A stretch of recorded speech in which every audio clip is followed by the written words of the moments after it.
ಸಿಂಹಗಳ ದಾಳಿಗೆ ಬಲಿಯಾದ ವ್ಯಕ್ತಿಯ ಕೊನೆಯ ಕ್ಷಣಗಳನ್ನು ತೋರಿಸುವ ಭಯಾನಕ ವಿಡಿಯೋ ಸಾಮಾಜಿಕ ಮಾಧ್ಯಮದಲ್ಲಿ ವೈರಲ್ ಆಗಿದೆ. ವರದಿಗಳ ಪ್ರಕಾರ ವ್ಯಕ್ತಿಯು ಉಜ್ಬೇಕಿಸ್ತಾನ್ನ ಪಾರ್ಕಿಂಗ್ನಲ್ಲಿರುವ ಖಾಸಗಿ ಮೃಗಾಲಯದಲ್ಲಿ ಕೆಲಸ ಮಾಡುತ್ತಿದ್ದ ವ್ಯಕ್ತಿ ತನ್ನ ಗೆಳತಿಯನ್ನ ಮೆಚ್ಚಿಸಲು ಸಿಂಹಗಳಿದ್ದ ಆವರಣವನ್ನ ಪ್ರವೇಶಿಸಿದ್ದನು ಎಂದು ವರದಿಯಾಗಿದೆ. ಆ ದುಸ್ಸಾಹಸ ಆತನ ಸಾವಿನಲ್ಲಿ ಅಂತ್ಯವಾಯಿತು.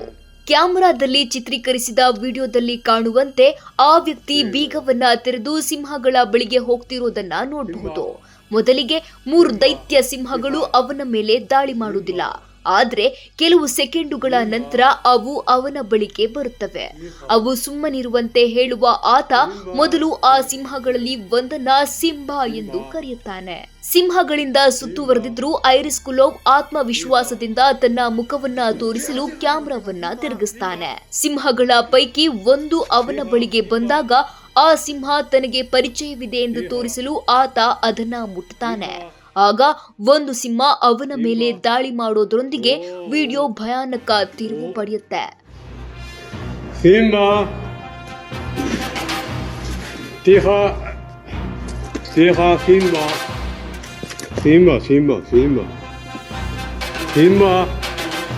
Simba.